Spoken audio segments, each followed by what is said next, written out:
Seperti ini kawan-kawan. Sekarang calon-calon bunganya yang sudah terbentuk, kemudian buah-buah yang saya sebenarnya di sini ingin meriset atau ingin membuktikan suatu hal ya kawan-kawan, tentunya dari dosis membuktikan apa benar ketika kita menggunakan dosis minim itu tanamannya menjadi kuat. Ternyata sejauh ini saya simpulkan. Sahabat Tani, berjumpa kembali bersama saya Agung Suwandi di channel Dewata Tani TV. Hari ini di usia yang ke-68 HST kita akan sepil kegiatan kembali untuk memacu dari sistem pembungaan tanaman. Hari ini kita akan mengaplikasikan elemen baru, tentunya sudah terdapat kandungan boron juga dan unsur kalsiumnya. Sebelum kita masuk pada pembahasannya, kita akan sepil tanamannya, performa tanaman, seperti apa perkembangan tanaman setelah kita beberapa kali kita lakukan pemboseran dengan pH spray.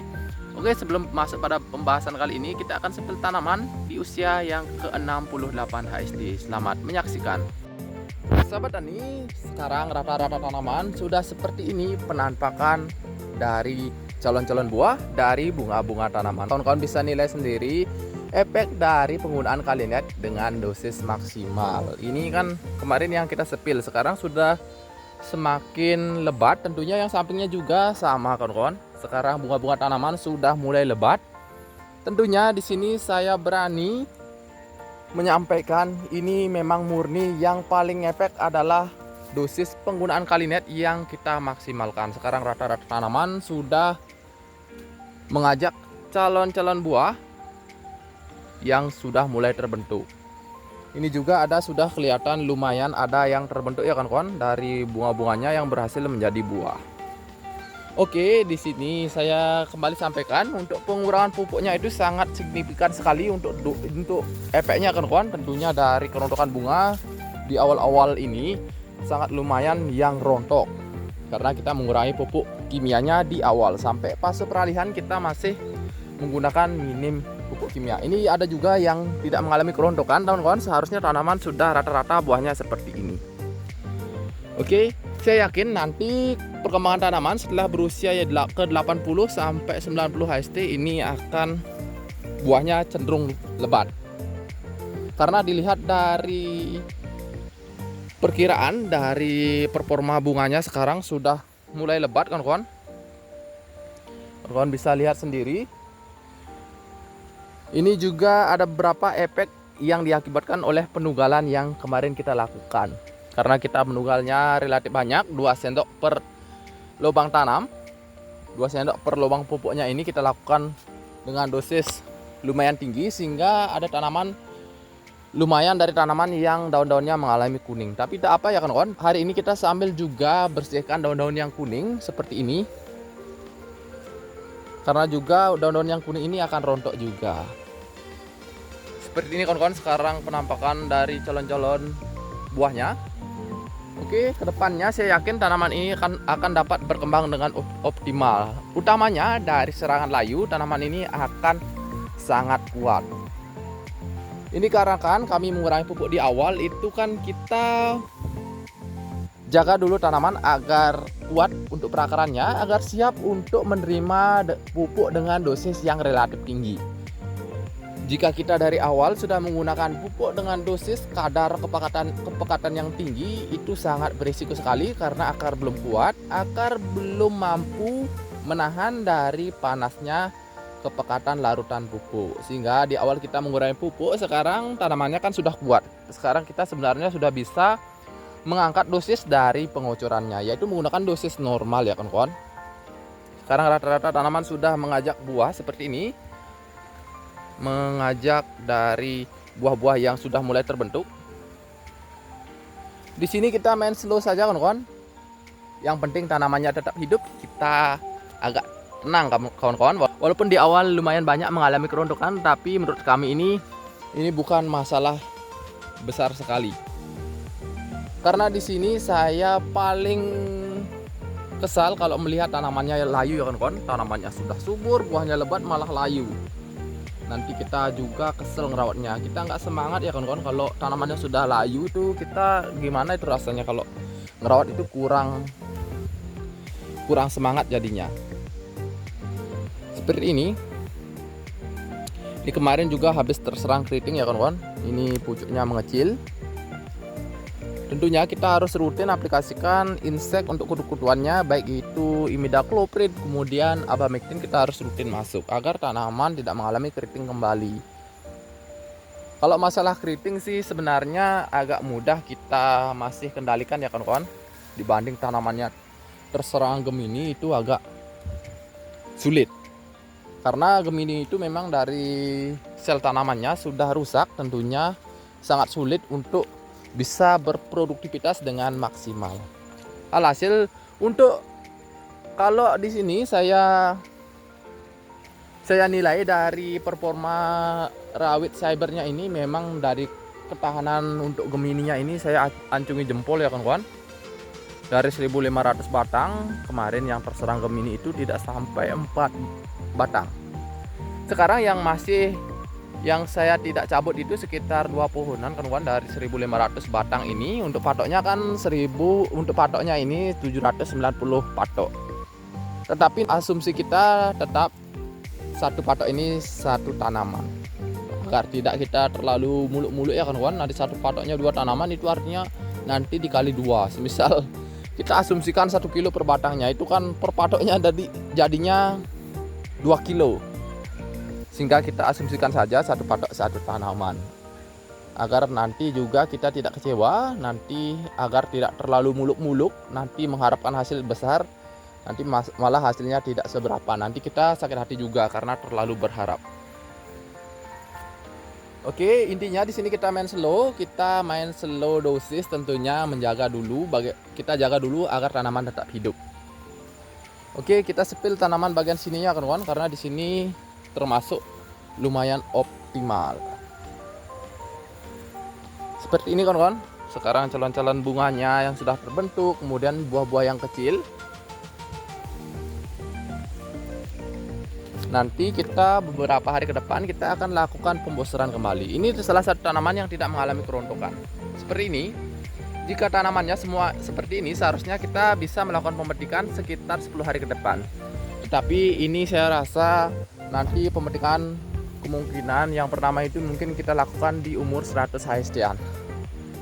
Saya sebenarnya di sini ingin meriset atau ingin membuktikan suatu hal ya kawan-kawan, tentunya dari dosis memupukkan. Apa benar ketika kita menggunakan dosis minim itu tanamannya menjadi kuat? Ternyata sejauh ini saya simpulkan memang benar kawan-kawan, ketika kita menggunakan dosis yang relatif ringan, tanaman lebih kuat, perakaran tanaman minim dari yang namanya akar stres. Dari tanaman itu minim yang namanya stres pada perakaran tanaman. Tentunya tanaman lebih kuat, tentunya lebih tahan terhadap serangan layu. Oke, kita masuk saja pada bahan-bahan yang kita gunakan kali ini. Tentunya kita mengaplikasikan elemen baru untuk penysprayan kali ini.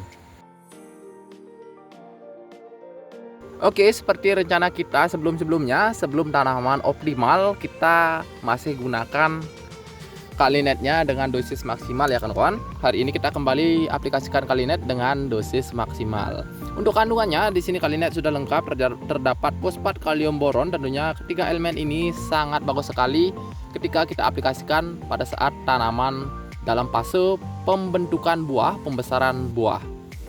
Hari ini kita kembali gunakan dosis 100 ml ya kawan-kawan.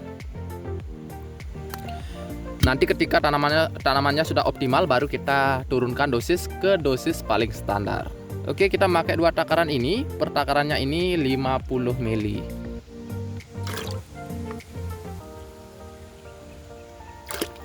Kemudian yang kedua di sini kita tambahkan elemen anti stres tanaman.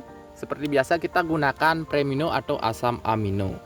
Apalagi tanaman lumayan banyak masih mengalami daunnya kuning, tentunya efek stres dari penugalan yang kita berikan. Karena kita lumayan banyak melakukan penugalan, kita langsung gas untuk dosisnya.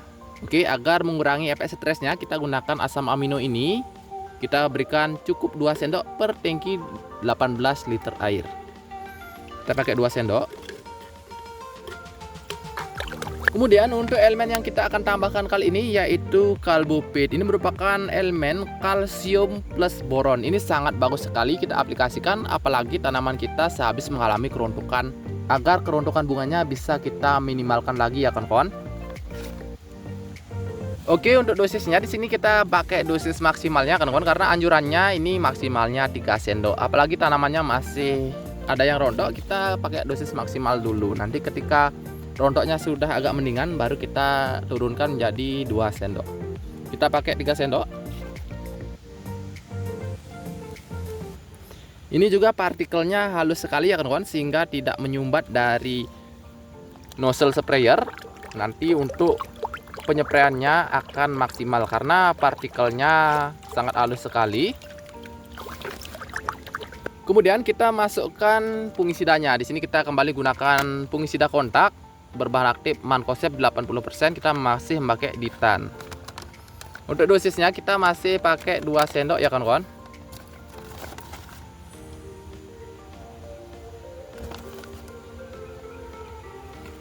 Untuk fungisidanya kita masuk satu saja untuk penyepraian kali ini.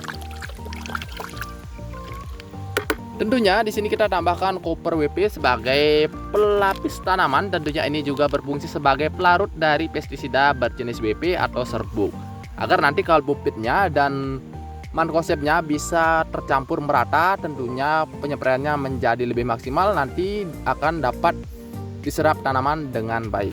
Oke, kita pakai dosis 2 sendok ya kawan-kawan. Ini untuk Copper WP nya ketika kena air dia langsung menyatu dengan air. Kawan-kawan bisa lihat sendiri. Ini langsung menyebar. Tentunya ini akan meratakan pestisida yang berjenis WP. Oke, masuk pada inseknya. Di sini kita gunakan satu bahan saja kawan-kawan. Di sini kita memakai bahan aktif Imidacloprid, kita memakai Winder. Untuk dosisnya di sini kita memakai 3 sendok. Ini sekitar 1 ml per liter air. Karena kita memakai satu bahan insek ya kawan-kawan. Jika kita memakai 2 bahan, ini biasanya kita pangkas dosisnya setengah-setengah agar mengurangi kepekatan dari larutan spray yang kita akan berikan pada tanaman. Oke, untuk elemennya ini saja. Kita langsung taruh di sprayer lalu kita aplikasikan pada tanaman.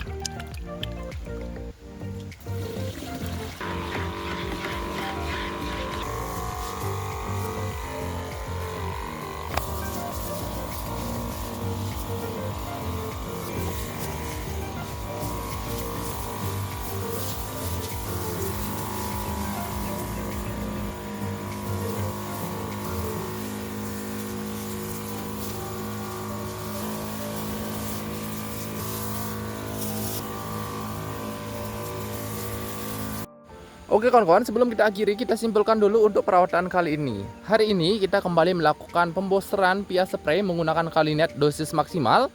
Tentunya kita kombinasikan dengan elemen baru yaitu kalsium boron. Kalsium boron ini berfungsi sebagai penunjang dari kekuatan pembentukan bunga tanaman agar tidak mudah rontok kembali ya kawan-kawan. Apalagi tanaman kita sehabis mengalami kerontokan yang sangat parah. Sehingga kombinasi ini dari Kalinet dan kalsium boronnya ini sangat saling membantu sekali, saling memaksimalkan antar kinerjanya, sehingga nanti efek di tanaman itu akan menjadi lebih dahsyat ya kawan-kawan. Agar buah-buahnya seperti ini akan berkembang dengan optimal, tentunya nanti akan lebih berbobot.